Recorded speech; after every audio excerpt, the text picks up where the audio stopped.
After logging in, look for the retention or sensation. Digestive clash. Coffee contains up to 26 locked-in choices. 0.5. The visual of entire Kanpur neighborhoods migrating to their rooftops each night is a testament to human resilience in the face of compounding infrastructural and climatic crises.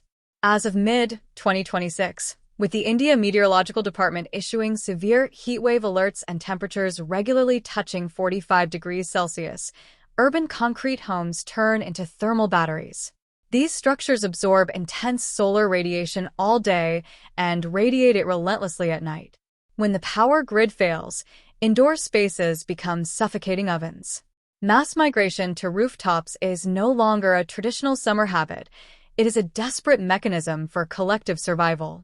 This year, the crisis is amplified by unprecedented grid failures and infrastructural accidents, turning the quest for natural ventilation into a grueling ordeal.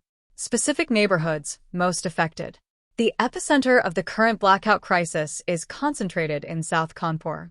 Recently, an overtaxed electrical grid suffered a massive blow when underground transmission cables were severed during excavation work by a local gas company. This incident instantly crippled power distribution across the city, affecting an estimated 700,000 residents. The neighborhoods plunged into the darkest and hottest conditions include E-Block Gajani, Vidyut Colony, Vishwa Bank Bara, Parag Dairy, Dabali, Hanspram, Mandi Paris Had, Karahi, and Tatya Topnagar. In these localities, rooftops are packed shoulder to shoulder. Families drag woven beds onto the concrete, but relief is minimal as the ground continues radiating the day's heat. To combat this, residents pour precious water directly onto the floor before lying down, attempting to create makeshift evaporative cooling chambers for a few fleeting minutes of relief. Beyond the southern belt, other pockets of the city suffer from storm-related damages that snapped lines and toppled infrastructure.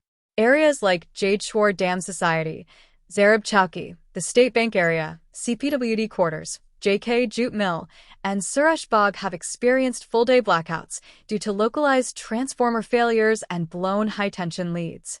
In Ganga Vihar and Jajmau, repeated underground cable faults have left residents sweltering for hours, transforming these districts into the most heavily populated open-air hostels in the region. Local government and official response.